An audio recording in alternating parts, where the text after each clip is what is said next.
After my surgery complications, I texted, "Please, I just need someone to sit with the kids." Hours later, my sister flooded the chat with photos from a winery tour. Nobody came. 3 weeks later, still on pain meds in my hospital bed, I woke up to 68 missed calls and a Venmo request from my mom, $2,600 urgently. I got angry, and there's something gutting about realizing the people closest to you are complete strangers when it actually matters. Not just distant, not just self-involved, I mean completely indifferent to whether you're alive, unconscious, or in need. That's what hit me hardest. Not the surgery, not the recovery. The silence from people who were supposed to care. My name's Haley, I'm 35, a mom of 2 living in Chicago. I've always been the dependable one. Paid my sister Jessica's tuition when she was about to drop out of grad school. Gave my parents money for a new furnace last winter. Helped my younger brother out of credit card debt twice. No one had to beg. I just did it. Because I believe that's what family meant. You step up. So when I found myself in the ER with unbearable abdominal pain and doctors telling me I needed emergency surgery, I wasn't even thinking about myself. My mind went straight to Liam and Ava. They're 10 and 6. No one else was home. Their dad hasn't been around for years. From my hospital bed, still hooked up to fluids and monitors, I texted the family group chat. "Please, I just need someone to stay with the kids for a couple of days." So, I didn't cry or beg. I figured that'd be enough. I was wrong. My sister was the first to respond, not with a word but with a photo. A boomerang of her at a winery, spinning in a floral dress with a glass of rose. The caption said, "Weekend starts now." Nothing else. No call. No follow-up. My parents read the message. I could see they saw it. But they didn't reply. Nothing. Like I hadn't just told them their daughter was going into surgery and their grandkids were home alone. I lay there for hours waiting for something. Anything. But it never came. I woke up after the operation groggy, sore and still alone. A nurse handed me my phone and I saw the missed calls. Not from my family but from my neighbor Mrs. Gutierrez. Her voicemail said she found Liam in the hallway asking if she had milk. That's how I learned my kids had been alone for nearly 2 days. I couldn't even process it at first. Just stared at the wall. Mrs. Gutierrez had called the school and then CPS. Rachel, my cousin, got word and dropped everything. She and her husband Evan drove straight from Aurora, brought food, clothes and stayed with the kids. They didn't ask questions. Didn't hesitate. Just showed up. Rachel texted me that Ava had been sleeping in a pile of laundry and Liam had tried to microwave frozen chicken nuggets without taking the plastic off. Evan took care of their lunches and walked them to school. Rachel helped Ava with her homework and braided her hair. I hadn't asked them. They just did it. Meanwhile, Jessica was posting selfies holding oversized wine glasses with hashtags like #blessed and #familytime. My mom liked every post. Not one person from my immediate family asked how the kids were doing. They didn't even acknowledge the message. I stayed in the hospital for 3 more weeks. Recovery was rough. Pain meds kept me half asleep most of the time. Rachel and Evan kept everything running at home. I didn't know what I would have done without them. And the truth was, I didn't want to think about it. Then one morning I woke up, looked at my phone and saw it. 68 missed calls from my mother. And a Venmo request for $2,600. The note just said urgent. No message about me. No question about the kids. Just that. And that's when something snapped in me. For the first time in my life, I felt completely done. There's something humiliating about waking up in a hospital bed, still foggy from painkillers, and seeing 68 missed calls from your mother. Not because she's worried about you, but because she wants money. Not one message asked if I was alive. Not one asked about Liam or Ava. Just a Venmo request for $2,600 with the word urgent. I didn't respond. I just stared at the screen, my heart racing like I was seeing something I wasn't supposed to. But it was all right there, black and white. I was nothing more than a wallet to them. She called again that afternoon. I picked up. Without even asking how I was doing, she launched into it. Said my brother's car had broken down, that he couldn't get to class or his job. He said if I cared about my family, I'd help. I waited. Waited for her to acknowledge that she hadn't even responded when I begged for someone to stay with my kids. Waited for her to ask about the surgery. Nothing came. Just more about how I was their last hope. I told her no. Flat out. No apology, no explanation. Just the word. She didn't take it well. Said I was turning cold, selfish. Said money had gotten to my head.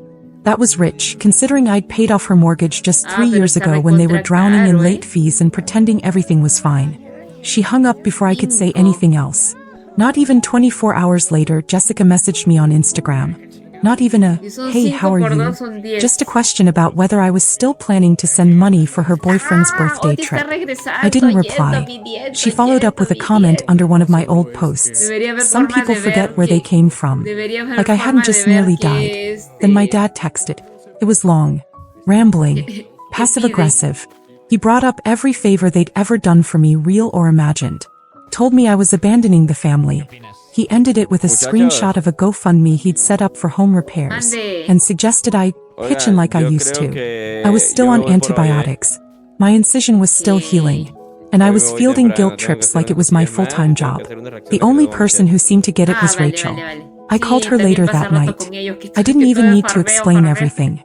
She already knew. She told me Evan had taken time off work to stay with the kids and was helping Liam catch up on homework. Ava had stopped having nightmares once she realized they weren't going anywhere. I told Rachel about the calls, the money, the pressure. And all she said was, maybe it's time they learn what life looks like without you carrying them. That sentence hit me hard, because I knew she was right. When I finally got home from the hospital, the house was cleaner than I'd left it. Bueno, hasta The el kids were jueves, calm. pues, yo mañana For the no first estoy. time in a long time, I felt like someone had my back. But I also knew I had work to do. Un abrazo. Over the years, my name had ended up on just about everything. Family phone plans, joint savings accounts, a backup credit card my sister had somehow never stopped using. I'd been the one paying the insurance no, on my pero es que parents' como yo house. cada rato The vengo storage por unit acá, with all luego their voy junk para was el in my otro name. lado. O sea, no, They no, were no all es so tanto por used eso, to the sino flow que of es money como that they didn't even yo pretend to cada be rato grateful vengo por anymore. acá. Entonces They sí me treated it like a sorprendió. given. Porque I ese started sitio- unraveling it all. De hecho, tengo que First, hacer I pulled out escalera of the para shared subir más savings rápido, account. por eso estar Then I saltando. canceled the card Jessica used for emergencies that somehow kept being charged for ¿Cuánta plata Sephora necesitamos, orders. chicos? I called the utility company and transferred the bills for my parents' house back into their names. I stopped paying my brother's tuition, told him flat out that it was time he figured things out on his own. And I didn't make a speech. I didn't explain. I just cut the cords one by one. The reaction was immediate. Jessica posted one of those vague, bitter quotes on Facebook. Something about betrayal and the pain of being used. My mom sent a Solo sé mass que estaban text to dos the family monedas, pero el chat, resto no me making it acuerdo. sound like I was punishing them for not jumping fast enough. My dad sent another guilt-laced message and linked the GoFundMe again like I'd missed it the first time. But this time none of it worked. I didn't cave. I didn't respond. I wasn't just protecting my bank account. Aunque no I was es casa, protecting my lo que kids, hice fue un myself, hueco en el piso. my sanity. O sea, estoy- And without me hice otro holding it all nivel de together, cultivo, cracks nada. started showing fast. I didn't expect them to fall apart so quickly. It had only been a week since I cut off the accounts. What? No more tuition payments, no backup credit card, no utility bills covered. I figured they'd try to regroup quietly. Instead, they imploded, publicly. Jessica was the first to go loud. She posted Oye, a hay un long, día dramatic de caption aquí. under a photo of her crying on her bathroom floor, holding a ¿Sí? glass of wine.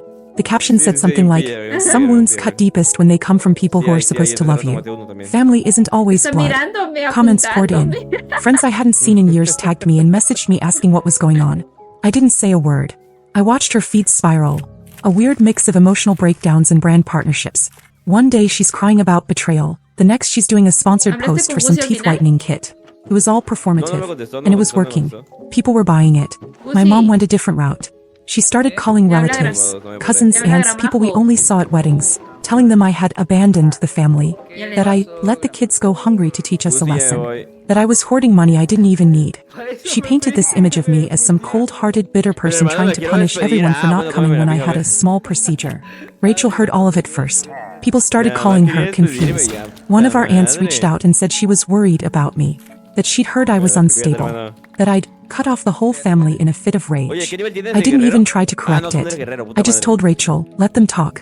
I was done managing other people's comfort, but then things escalated. Jessica's boyfriend, the one I never liked, the one who once asked me if I could spot him $800 for a business investment, showed up at my house, unannounced. He stood at my front door with some printed paper in his hand and started saying he was there to collect on past commitments. I told him if he didn't leave, I was calling the police. He smirked, told me my sister was going to make this right, and walked off. I texted Jessica immediately. She didn't deny it. She just said, "I warned you there'd be consequences." That same night, my mom sent another Venmo request. This one for $1,100, labeled urgent medication for dad. My dad then called me himself, and when I didn't pick up, he left a voicemail saying that I was tearing the family apart. But here's the thing. The family was never whole. It just looked that way because I kept patching it together. What none of them expected was that I wasn't alone anymore. Rachel and Evan had my back. Mrs. Gutierrez had filed a formal complaint with CPS about how my kids had been left without care, and they contacted me to follow up. Not because I was in trouble, but because she'd made it clear the issue had been neglect by my family. CPS closed the matter within a few days after confirming everything was stable. But it left a paper trail, and I kept all the receipts, screenshots, messages, voicemails, photos, even the old group chat where they ignored me while I begged for someone to stay with Liam and Ava. It all built up slowly, one event after another, and I knew the time was coming to stop staying quiet. I used to think that if I just stayed quiet long enough, things would settle. That if I ignored the noise, the guilt-tripping, the whispered blame, it would burn out on its own. But then Liam's school called. It was his counselor. She said they were a little concerned after an in-class assignment. The kids had been asked to draw their families. Liam's drawing showed Rachel, Evan, Ava, and himself. No one else. Not even me. When asked where I was in the picture, he just said, "Mom was sick. Rachel and Evan took care of us." I sat there holding the phone, unable to move. My son hadn't drawn his grandparents, his aunt, or his uncle. The people who claimed to love him the most weren't even in the picture. And I understood why. They hadn't been there when it counted. Then the counselor said something else. There had been anonymous phone calls to the school, complaints that my children had been left alone, that I was an unfit parent, that someone needed to look into it. She told me the number was private, but the school had traced its origin to a Florida area code. My parents' Florida condo. That was the last thread. I didn't even hesitate. That night I wrote everything down, a full detailed post. I didn't use names. I didn't have to. I laid out the dates, the surgery, the ignored messages, the missed calls, the Venmo requests, the pressure, the smear campaign. I attached screenshots of texts, the group chat where they read my plea and stayed silent, the request for $2,600 while I was on pain meds in a hospital bed. I posted it on Facebook where every aunt, cousin-in-law, church friend, and high school classmate could see it. And it exploded. The comments started within minutes. At first it was people saying they were sorry. Then the truth started coming out. Extended family, old friends, neighbors, people I barely remembered started messaging me with their own stories. Things I had no idea about. One woman, an old babysitter from when I was 12, said she once caught my mom threatening to cut off contact with Rachel's family unless they started pulling their weight. Another cousin told me he had been pressured into co-signing a loan for my brother years ago and was still paying it off. But what really flipped everything upside down was a message I got late that night. It was from Jessica's ex, a guy she dated back in grad school. We'd met once, briefly years ago. He told me that what I was going through wasn't new, not even for Jessica. He said that when they were still together, Jessica had faked a medical emergency, told her professors and friends that her appendix had burst, raised over $4,000 through a GoFundMe. She never had surgery. She spent the money on a Cancun vacation. He had proof. Emails, screenshots, even the plane tickets. She told everyone she was recovering quietly at a friend's house while she was actually drinking cocktails on the beach. I couldn't believe it, but at the same time I could. It tracked. He offered to send me everything. Not for revenge. He said he didn't want to be part of the lie anymore. And then, the unexpected twist that I never saw coming. I got a call from my grandmother. My mom's mom. We hadn't spoken in over a year. She's 83 and usually stays out of the family mess. But she told me she saw the post.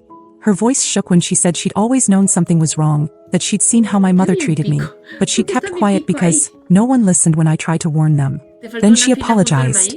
That stopped me, because in all the years I'd been shamed, used, or manipulated, no one in that generation had ever once said the words, "I'm sorry." Before we hung up, she said something I'll never forget. "You didn't destroy the family, Haley. You just stopped letting them destroy you." And it stuck. Because for the first time in years I felt like I wasn't the crazy one. I wasn't ungrateful. I wasn't cold. I had just finally said no, and it was loud enough that other people started seeing clearly too. By the next morning my post had made the rounds. Jessica deleted her Instagram. My mom posted some cryptic quote about betrayal and forgiveness. My dad tried to act like he didn't see any of it, but it was already out. And what followed next was the one thing they weren't ready for. Accountability. I didn't expect everything to unravel so fast after the post went viral within our small circle. I thought maybe it would stir some tension, a few awkward phone calls, and then fizzle out. But something shifted. The silence turned into consequence, and not for me. The first real blow came to Jessica. Her little side hustle, selling affiliate links and working with local brands on social media, took a nosedive. A boutique skincare brand she partnered with reached out to me privately and asked if the story in the post was about her. I didn't answer directly. I just sent them this screenshot of her winery selfie that she posted the day I went into surgery, right underneath the message where I'd asked for help with the kids. They cut ties with her by the end of the week. Her response was a flurry of stories about online bullying and people trying to sabotage her business. But there were no names. She couldn't name me without confirming what everyone already suspected. Then came my mother. She'd always been the quiet puppeteer, the one behind the curtain keeping the family image polished while pulling every string. But it turns out she wasn't as invisible as she thought. Two of her old friends, women she'd known since church days, commented under my post publicly asking if what I said was true. I didn't answer, but Rachel did. She replied with just 2 sentences. Every word is true. We have the receipts. After that, my mom tried damage control, called my grandmother, called Rachel, called me 5 times in one night, leaving a voicemail every time, each one more unhinged than the last. The 5th one ended with her saying I had burned every bridge and couldn't be part of this family anymore unless I fixed what I'd broken. I played that last voicemail on speaker while sitting in the living room with Rachel, Evan, and the kids. Nobody said a word. It didn't need commentary. But the most unexpected fallout came from an email I got a few days later. It was from a lawyer. At first, I panicked, wondered if my family was trying to sue me or silence me. But it wasn't that at all. It was a warning. Years ago, my parents had opened a shared account with me when I helped them manage a property they were renting out. I'd forgotten all about it. Turns out my name was still on it, and they'd recently tried to move funds from it without my consent. The account had triggered a flag because the signature didn't match. The lawyer, who handled the property's legal paperwork back in the day, was letting me know I might want to look into it. When I did, I found they tried to access nearly $8,000. Money I didn't even realize was still in the account. They hadn't just tried to manipulate me emotionally. They were still trying to drain me financially behind my back. I froze for a moment. Then I went cold. I transferred the funds into a trust, one that only my kids could touch in the future. Then I filed a report, not to start a lawsuit but to protect myself. I closed every old financial tie that still connected me to them. And just like that, the bridge burned completely. But this time I wasn't sad. I wasn't panicked. I was free. My cousin texted me that night. They thought they were untouchable. They forgot you were the one holding everything up. And she was right. Without me, they weren't just exposed. They were unraveling. Jessica had no sponsor money. My parents were struggling to keep up with bills. My brother even reached out to Evan, not me, asking if he could help him get a job. But I wasn't looking for revenge. I wasn't even happy about it. I just watched it all fall, finally understanding something I should have learned years ago. Sometimes karma doesn't come like a firestorm. Sometimes it just looks like someone quietly walking away and taking the whole foundation with them. It took less than 3 months for everything to collapse. Jessica moved out of her apartment and back in with a friend after her last brand deal fell through. She deleted most of her old posts and started a new account, pretending nothing had happened. My mom and dad stopped calling altogether after the lawyer sent them a formal cease and desist about accessing the account they no longer had rights to. My brother never reached out to me directly again. Evan told me he ended up taking a job in another state far away from all the mess. The messages, the threats, the guilt, it all stopped. Not because they had a change of heart, but because they ran out of access. Once the resources dried up, so did their interest. And I didn't miss them. What surprised me most was how quiet life became. No constant requests. No last-minute money emergencies. No manipulation hidden behind family obligations. Just real peace. Rachel and Evan stayed close. So did my grandmother. We started having dinner together every Sunday, just the 4 of us and the kids. Liam started drawing me in his family pictures again. Ava told me she liked how our house felt safe now.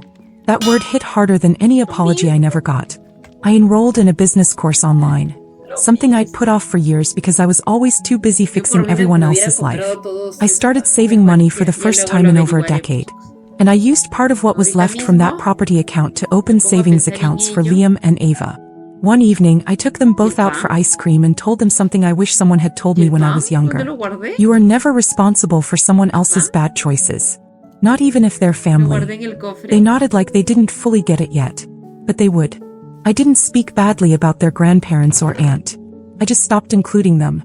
Quietly, permanently. I blocked the numbers, took down old photos, and created a new group chat with just the people who had shown up. Rachel, Evan, my grandmother, Mrs. Gutierrez. Those 4 became my new circle. My real family. No drama. No expectations. Just mutual care and presence. One day, months later, I got a letter in the mail. No return address. Just a handwritten note inside that said, "We didn't know what we had until you were gone. We're sorry." I didn't even need to guess who sent it. I folded it up, placed it in a drawer, and didn't respond. Not because I was bitter, but because I no longer needed anything from them. Not money, not approval, not closure. I already had everything I needed. The real lesson wasn't about betrayal. It wasn't even about revenge. It was about power. About how much of mine I had been handing away for years in the name of family. And how good it felt to take it back. Not loudly. Not dramatically. Just completely.